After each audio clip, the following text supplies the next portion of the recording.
Cuánto he querido celebrar con ustedes esta cena de Pascua antes de mi muerte. Preparad la Pascua, dijo Jesús a sus discípulos. Así comenzó la cena del Señor. Así también la Iglesia, su esposa fiel, prepara con esmero para vivir el misterio de la Eucaristía. El misal romano, renovado tras el Concilio Vaticano II, no es solo un libro de ritos, es el corazón orante de la Iglesia, donde se celebra el sacrificio de Cristo, se proclama la fe viva y participa todo el pueblo de Dios, cada uno según su misión. En la misa, Cristo se hace presente en el pan y en el vino, en las palabras, en los gestos y en el silencio sagrado. El nuevo misal acoge lo antiguo y lo nuevo, introduce la lengua del pueblo, promueve la participación activa y expresa la fe en diálogo con el mundo actual. En cada altar, en cada lengua, resuena el mismo misterio pascual. El misal romano es la tradición viva, es unidad en la diversidad, es la mesa donde Dios reúne a sus hijos hasta que Él vuelva. La misa, el documental perdido. ¿Cuál es la importancia y la dignidad de la celebración eucarística? En el centro del alma cristiana resplandece un misterio de amor, de sacrificio, de presencia viva, la Eucaristía. La misa no es un rito más, es la acción de Cristo y de su Iglesia, culmen y fuente de toda la vida de la Iglesia. En ella se actualiza la redención, de ella brota la fuerza de toda obra cristiana. Para participar plenamente, la Iglesia enseña: la misa debe ser preparada con esmero, vivida con reverencia y celebrada con corazón consciente y activo. Incluso cuando no hay asamblea, Cristo actúa y la Iglesia ora. Por eso el sacerdote es llamado a celebrar con fidelidad, como intercesor por el mundo. Cada gesto, cada palabra, cada silencio litúrgico se manifiesta lo invisible. Por ello, la Iglesia ofrece normas para que la Eucaristía se celebre con verdad y belleza. La unidad no excluye la diversidad. El misal romano permite adaptaciones legítimas, siempre bajo la guía del obispo y en comunión con la Iglesia universal. ¿Por qué el sacerdote no inventa, sino que sirve el misterio? La liturgia no se improvisa, se recibe con fe. La Eucaristía es presencia real, es don que transforma, es el altar donde comienza la eternidad. En el corazón del cristianismo, la Santa Misa es mucho más que un rito. Es el acto supremo del culto divino. Allí el pueblo de Dios es congregado y bajo la presidencia del sacerdote que actúa en persona de Cristi, se hace presente el sacrificio redentor de Cristo. Allí está presente Cristo, presente en la asamblea reunida, en su palabra proclamada, en el ministro consagrado y especialmente en las especies eucarísticas. La misa se articula en dos grandes momentos inseparables: la liturgia de la palabra y la liturgia eucarística. Dios habla e instruye y luego alimenta con su cuerpo entregado. Este único acto de culto tiene ritos que la inician y ritos que la envuelven en su envío final. Elementos y partes de la Santa Misa. Cada lectura es una voz del cielo y la homilía, inseparable del rito, abre del corazón del pueblo a esa voz viva. En la misa no se recuerda solo un mensaje, se actualiza la palabra eterna. El sacerdote preside y anima la liturgia como guía visible del pueblo de Dios. Sus palabras no son propias, son voz de la Iglesia entera. Por eso se llaman oraciones presidenciales. Con ella se eleva el alma de la asamblea hacia el trono del Altísimo. La misa no es un espectáculo, es obra de toda la comunidad. Respuestas, cantos, aclamaciones, el amén profundo. Todo es participación activa, todo es expresión de la fe viva del cuerpo de Cristo. Decía San Agustín: el que canta ora dos veces. El canto en la liturgia no adorna, transfigura. Desde el gregoriano hasta cantos del mundo entero, la música eleva el alma cuando nace del espíritu litúrgico. Cada postura, de pie, sentados y de rodillas, es un signo visible de la oración del corazón. Entre palabra y canto, el silencio, no como ausencia, sino como espacio sagrado donde Dios habla sin palabras. Cada misa es una nueva Pascua, En ella el cielo toca la tierra, Cristo se entrega, su pueblo responde y el Espíritu une a todos en una sola alabanza eterna. Aquí te presento las partes de la misa. En el camino de la liturgia, cada gesto, cada palabra, cada silencio cuenta. La misa, el gran misterio celebrado en la iglesia, se despliega en un conjunto de partes armónicamente unidas con un solo cuerpo en oración. Ritos iniciales. Los ritos iniciales tienen una finalidad clara: preparar al pueblo de Dios para entrar en comunión, para disponerse a escuchar su palabra y celebrar dignamente la Eucaristía. Todo inicia en el canto de entrada, que no es solo música, es la voz del pueblo que se une, que camina hacia el altar del encuentro. Le siguen el saludo, el acto penitencial, el Señor ten piedad, el himno de gloria y la colecta. Todo esto forma parte del umbral sagrado de la celebración. Cuando el sacerdote y los ministros entran, se entona el canto de entrada. Esta procesión inicial es más que un desplazamiento, es símbolo de la marcha del pueblo hacia el misterio de Cristo. Ya en el presbiterio el sacerdote venera el altar con una inclinación profunda y un beso. Allí donde se realiza el sacrificio, comienza a manifestarse el misterio. Con la señal de la cruz y el saludo litúrgico, se revela la presencia viva del Señor en medio de su iglesia. La pace sia con voi. Luego, en el silencio recogido, el pueblo entero reconoce su necesidad de misericordia. El acto penitencial no es castigo, es purificación, y en el Señor ten piedad, la súplica se convierte en canto.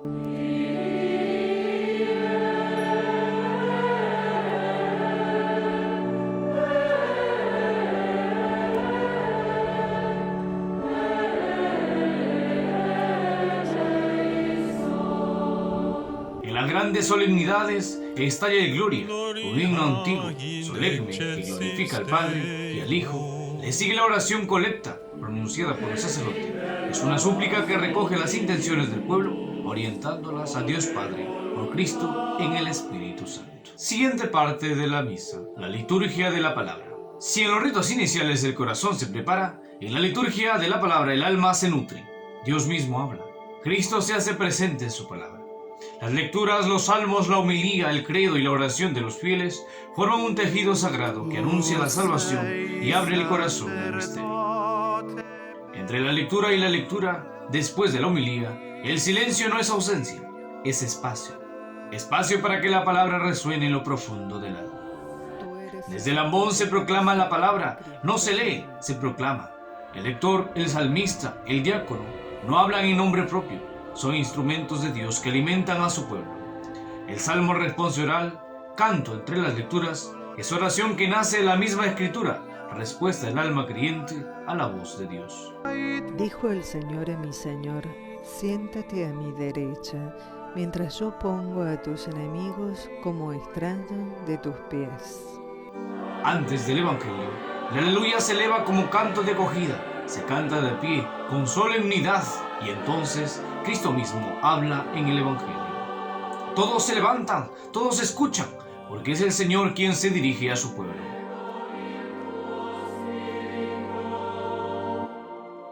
Dal Vangelo secondo Luca.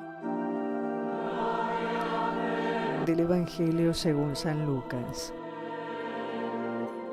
La homilía no es comentario ni discurso, es parte de la liturgia.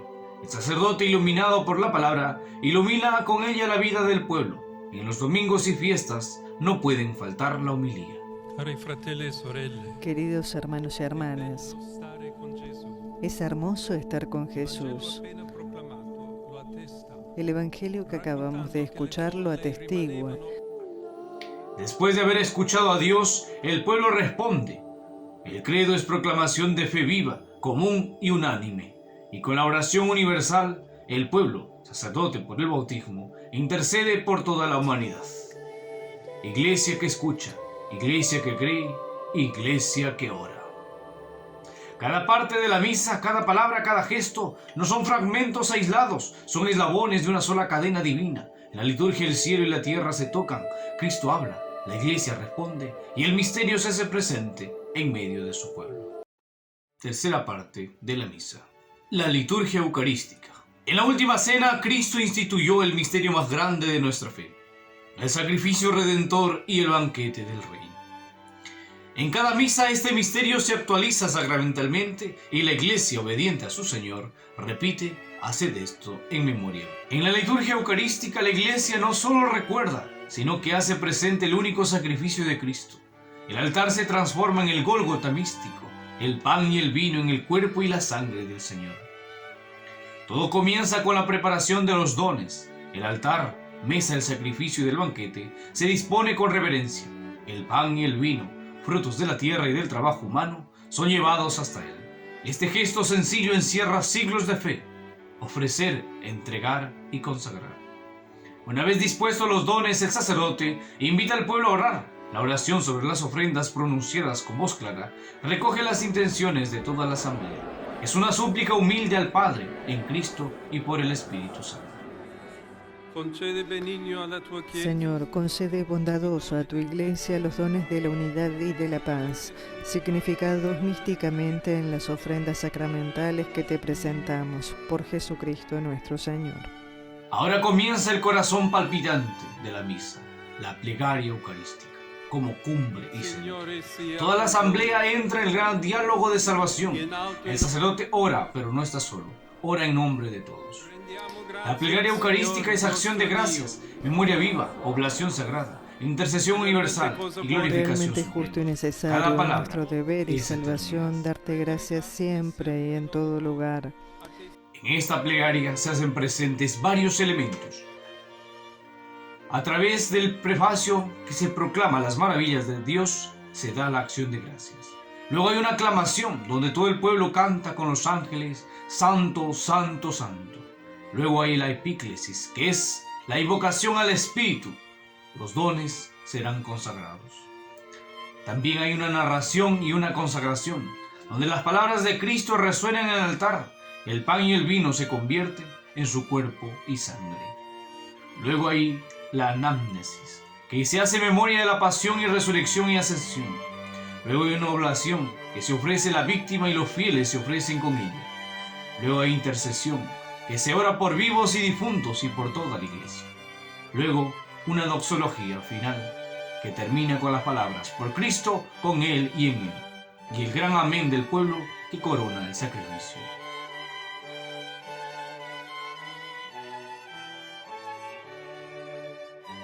Luego el rito de la comunión. El sacrificio lleva al banquete, el cuerpo entregado y la sangre derramada ahora se dan como alimento. El pueblo se acerca a comulgar, no como invitados, sino como miembros del mismo pueblo. Y aquí en el rito de la comunión encontramos algunos elementos. El Padre Nuestro, donde todos unidos como hermanos pedimos el pan de vida. Luego el rito de la paz, que es ese gesto de comunión, es vínculo de la caridad. Y luego la fracción del pan, signo de unidad en el cuerpo de Cristo. Y finalmente, el Cordero de Dios, que es la súplica humilde del pueblo, de danos la paz. Y llega la comunión, donde el sacerdote muestra el pan consagrado. Este es el Cordero de Dios. La procesión de la comunión es más que un movimiento. Es un acto de fe, una respuesta de amor. Es Cristo quien se da y es la Iglesia quien lo recibe. El canto de comunión expresa la alegría del alma y la unidad del cuerpo. Y tras la comunión, el silencio, un silencio lleno de Dios. Y sigue la oración después de la comunión. La oración final no es conclusión, sino súplica para que lo ha recibido lo transforme en la vida. El amén de la asamblea sella la acción litúrgica.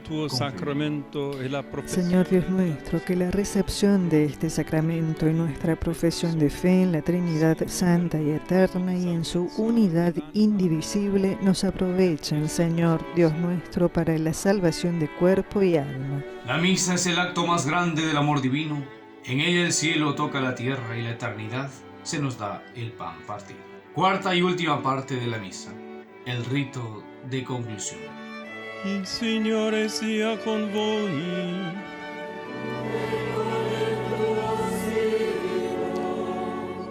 Y así la iglesia concluye, pero no termina. El altar es besado una vez más, como despedida sagrada. Y la iglesia es enviada al mundo. Podéis ir en paz. La Eucaristía continúa en la vida, porque quien ha recibido a Cristo está llamado a ser Cristo para el mundo.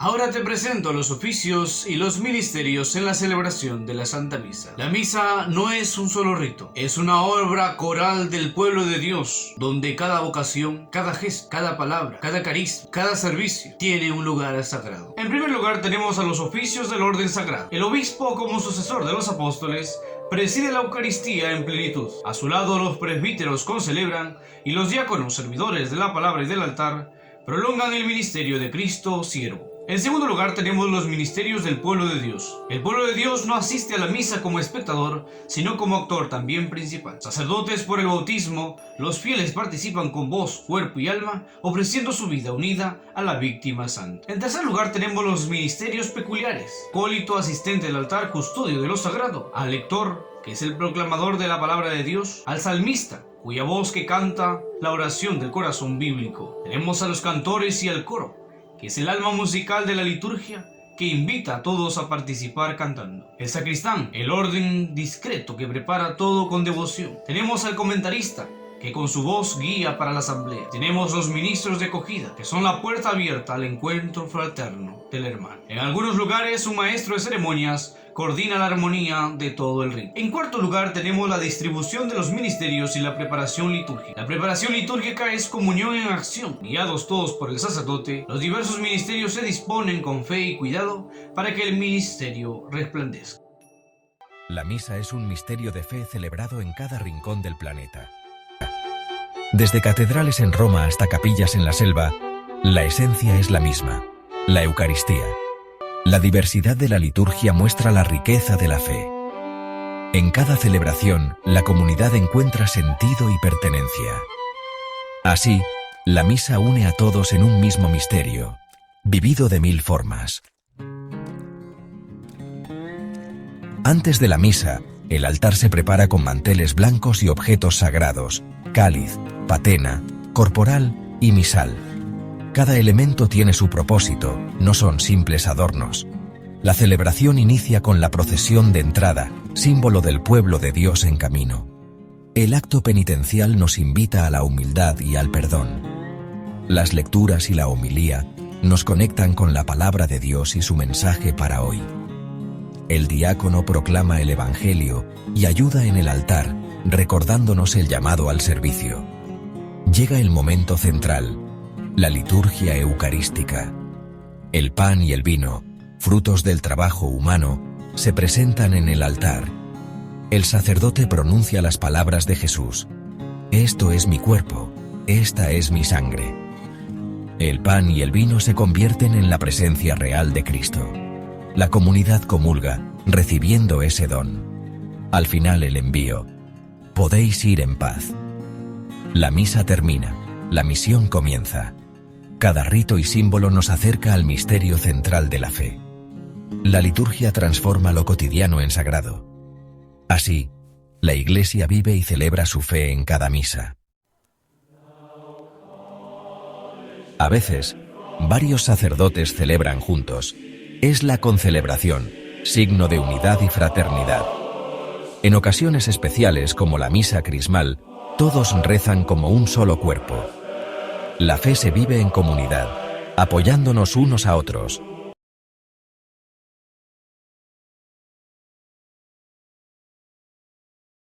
Pero la misa también brilla en la sencillez.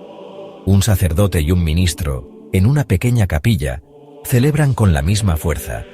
No importa el número de personas, sino el acto en sí, el sacrificio de Cristo presente. En cada misa, la Iglesia universal está unida, desde la catedral más grande hasta el rincón más humilde. La presencia de Cristo no depende de la solemnidad exterior. La Eucaristía es grande en lo pequeño y en lo escondido. Así, la fe se vive tanto en la multitud como en la intimidad. La liturgia habla con gestos, el beso al altar, la genuflexión, la señal de la cruz. Son acciones que expresan fe y adoración, más allá de las palabras. El incienso eleva nuestras oraciones y crea un ambiente de misterio. Ponerse de pie, inclinarse, arrodillarse, cada gesto nos introduce en lo sagrado. Recibir la comunión bajo las dos especies nos recuerda el banquete de la última cena. No importa el lugar ni la cantidad de personas. En cada misa, Cristo se hace presente y su amor se entrega sin medida. La Eucaristía une, sana y alimenta. Es el corazón de la Iglesia, donde el cielo toca la tierra. Compartiendo el pan y el vino, nos convertimos en una sola familia. La misa nos envía al mundo, unidos por el mismo amor.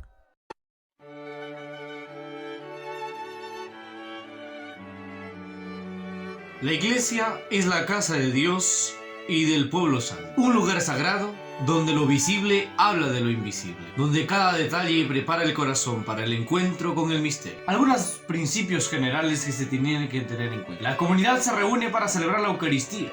Si no hay templo, se elige un espacio digno, sobrio, bello, porque la belleza es camino hacia lo sagrado. El arte sacro es custodiado y promovido por la iglesia, como expresión viva de la fe y pedagogía del misterio. Toda obra antigua o nueva debe conducir siempre al recogimiento y a la alabanza. Por ello, cada intervención litúrgica se realiza con discernimiento, guiada por la Comisión Diocesana de Liturgia y Arte Sacro. Segundo, el presbiterio. El altar, signo de Cristo, es el centro del sacrificio y del banquete. Debe ser fijo, noble, orientado al pueblo y separado de la pared.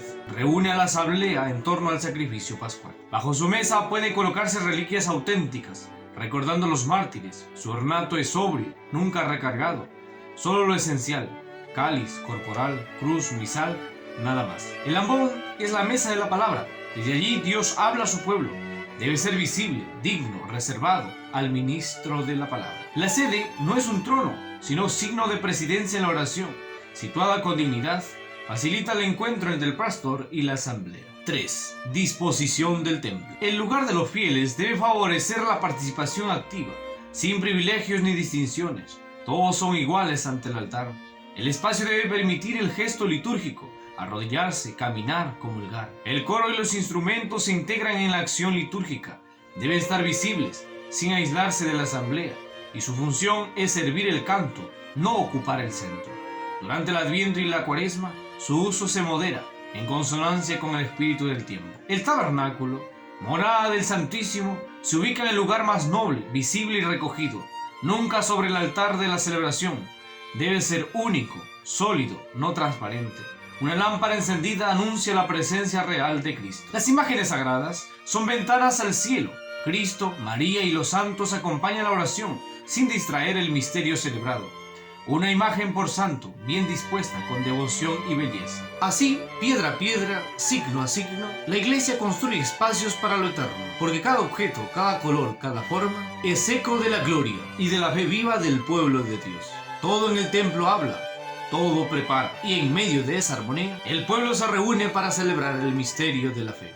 Cosas que se necesitan para la celebración de la misa. Todo en la misa tiene sentido, todo tiene un lugar, todo. Porque en el altar de Dios, la materia se encuentra con el misterio. Primero, el pan y el vino. El pan de trigo y el vino del fruto de la vid son más que alimentos, son signos sagrados, fruto de la tierra y del trabajo humano. El pan, ácimo y sin mezcla. El vino, puro y sin corrupción. Ambos ofrecidos con fe se transforman por la gracia en el cuerpo y la sangre del Señor. Si alguna vez hay error en la materia, la Iglesia ofrece soluciones para conservar el respeto por el sacramento. 2. Utensilios sagrados. No se trata de lujo, sino de nobleza. Cada objeto, desde el más sencillo hasta el más elaborado, debe estar al servicio del misterio y expresar la belleza funcional y sagrada. 3. Vasos sagrados. El cáliz y la patena son vasijas del misterio, instrumentos consagrados, pensados solo para la Eucaristía, hechos de materiales nobles, no absorbentes y bendecidos antes de su uso. En la sacristía, el sacrarium recibe con reverencia las aguas de purificación, porque nada sagrado se trata con descuido. 4. Vestiduras sagradas y colores litúrgicos. El sacerdote, el diácono y los ministros laicos visten no solo para distinguirse, sino para expresar su servicio y su función en la asamblea. El alba, la estola, la casulla o la dalmática, cada prenda es signo. Los colores del año litúrgico también hablan. El blanco nos expresa a Cristo resucitado, a María, a los santos. El rojo, la pasión, el fuego del Espíritu, los mártires. El verde, el tiempo ordinario, la esperanza que crece. El morado, tiempo de espera, tiempo de conversión. El negro, luto en las exequias. El rosado, la alegría contenida del gaudete y letare. El áureo festivo para las grandes solemnidades. Las conferencias episcopales pueden adoptar los colores para reflejar mejor el alma de cada pueblo. Quinto, otros objetos litúrgicos. Todo elemento en el culto tiene dignidad. El leccionario y el evangeliario, portadores de la palabra, la cruz, el incenciario, los paños sagrados. Cada uno, aunque humilde, está al servicio del santo misterio. Porque en el corazón de la Eucaristía, lo visible nos conduce a lo invisible, y lo cotidiano es transfigurado por la gracia. Sobre la elección de la misa y sus partes. En cada celebración eucarística, la Iglesia no improvisa, pero tampoco repite sin alma. La liturgia es orden sagrado y al mismo tiempo libertad espiritual. Una armonía donde lo establecido se entrelaza con lo que edifica y toca el corazón. En primer lugar tenemos la elección de la misa. El sacerdote, al elegir la misa, no actúa por preferencia personal, sino como pastor que discierne para su pueblo. En domingos y solemnidades se sigue el calendario litúrgico de la iglesia particular. Pero en días libres, como memorias opcionales o celebraciones privadas, la Iglesia ofrece un tesoro de posibilidades: fiestas de santos, misas votivas, necesidades particulares del pueblo fiel. Siempre con una única regla: lo que más edifique, lo que más despierte la fe. 2. Las partes elegibles en la misa. La palabra de Dios no se improvisa. En domingos y solemnidades, 3 lecturas abren el misterio: profecía, el apóstol, el evangelio. En fiestas y en memorias se pueden usar textos propios o del día, siempre con equilibrio entre pedagogía y reverencia. Si hay versiones largas y breves, se elige según el contexto, ni cansar ni empobrecer. En celebraciones especiales o con grupos concretos, se permite adaptar las lecturas, pero siempre dentro de las normas y con espíritu pastoral. Respecto a las oraciones propias del día iluminan el sentido espiritual de cada momento, pero también aquí hay sabia libertad. En el tiempo ordinario se puede elegir otras oraciones del misal que mejor expresen la espiritualidad de la asamblea. En cambio, en los tiempos fuertes como Adviento, Cuaresma y Pascua, la oración ya está cuidadosamente dispuesta. Respecto a la plegaria eucarística, cada plegaria eucarística tiene su propio carácter. En total son 4. La primera plegaria eucarística, o también el canon romano, pertenece a la tradición viva. Se reserva para domingos, en fiestas de los apóstoles, de los santos, o cuando se desea un tono solemne y clásico. La segunda plegaria es breve y clara, ideal para días feriales o misas simples. Su sobriedad ilumina el misterio. Tercera plegaria, equilibrio perfecto. Es versátil, profunda, referida para domingos y fiestas. Puede adaptarse para difuntos. Y la cuarta plegaria tiene una teología condensada. No se adapta para difuntos y exige su prefacio propio, rica en historia de salvación. Cada una expresa una faceta del misterio, y su elección es parte de la acción pastoral de celebrar. Respecto al canon, la música no adorna la liturgia, la revela. Por eso no se reemplaza arbitrariamente lo esencial, como el Cordero de Dios. Los cantos de entrada, ofertorio y comunión deben seguir las normas y estar en sintonía con el tiempo litúrgico, porque donde se canta con fe, el alma del pueblo se une en alabanza al cielo. Así, en la elección sabia y pastoral de cada parte de la misa, la Iglesia se muestra como madre, atenta, sabia, generosa, viva. La liturgia no es rigidez, es una danza entre lo eterno y lo presente, un diálogo entre el cielo y la tierra. Las misas y las oraciones diversas, misas y oraciones por diversas necesidades, y misas de difuntos. Cuando la humanidad clama, sufre o se alegra, la Iglesia responde con lo más grande que tiene, el sacrificio del altar. Hay diversas misas y oraciones por diversas necesidades: por la justicia, por la paz, por las vocaciones, por los gobernantes, la familia y el trabajo. Se celebran con discernimiento, fidelidad al calendario litúrgico y siempre con el deseo de hacer presente el amor de Dios en cada situación humana. No pueden usarse en tiempos litúrgicos privilegiados como el Tríodo Pascual o los domingos de Adviento, a menos que el obispo por necesidad grave lo autorice. Destaca una antigua tradición, la memoria de la Virgen María los sábados, que es testimonio de fe y consuelo maternal. También hay misas de difuntos. La muerte no rompe la comunión, la transforma. La Iglesia en su ternura maternal ofrece la misa por los difuntos como plegaria de esperanza y gesto de amor eterno. La misa exequial es la principal forma de encomendar al difunto al Señor. Se celebra en casi todos los días del año, excepto en las grandes solemnidades y los días de santos del Tríodo Pascual. Se celebra en casi todos los días del año, excepto en las grandes solemnidades y los días santos del Tríodo Pascual. También puede celebrarse en aniversarios o en el mismo día del fallecimiento conocido. La homilía no es un elogio humano, sino anuncio de Cristo resucitado. Es palabra que consuela y despierta fe incluso en quienes han perdido la esperanza. La comunión es invitación a participar en la Pascua de Cristo y a renovar el vínculo invisible con quien ha partido. Cuando la misa está unida a las exequias, el rito final se sustituye por la última recomendación, un gesto de entrega total al Padre de la Misericordia. La Iglesia ora con el corazón abierto, ora por todos, por los vivos, por los difuntos, porque en la misa ningún grito es ignorado, ninguna lágrima es olvidada, ningún difunto se queda sin abrazo.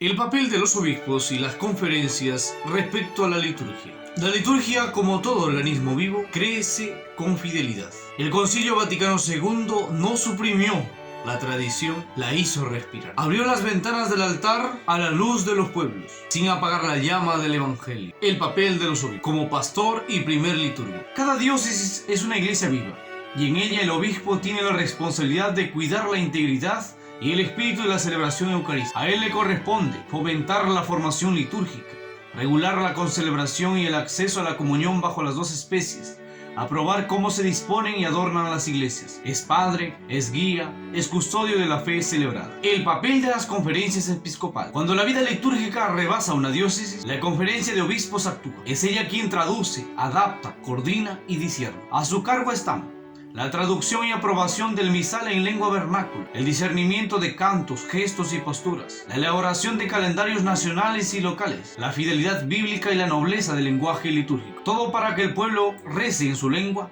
cante con su música y se postre con su cuerpo, sin perder la comunión con la Iglesia Universal. También un elemento clave que es la inculturación litúrgica. La fe no destruye la cultura, más bien la purifica, la eleva y la transfigura. La inculturación no crea un rito nuevo, sino que adapta el rito romano con fidelidad cuando es verdaderamente necesario. Para ello se exige una doctrina sólida, pruebas pastorales prolongadas, aprobación explícita de la sede apostólica. Todo se hace con cautela, según las normas de la instrucción de la liturgia romana y la inculturación. También es importante el rito litúrgico romano, la unidad visible de la Iglesia. El rito romano es herencia viva. Nacido en Roma, ha sido enriquecido por los siglos sin perder su esencia. El concilio fue claro: ningún cambio litúrgico es legítimo sin necesidad real, ni continuidad orgánica. La diversidad es bienvenida, la ruptura no. El misal romano en todas las lenguas es como una sinfonía: muchas voces, un solo canto; muchas formas, un solo misterio. Te invito a participar de la misa con un corazón abierto. Únete a esta celebración. Permite que la Eucaristía transforme tu vida. Te esperamos para vivir juntos este misterio.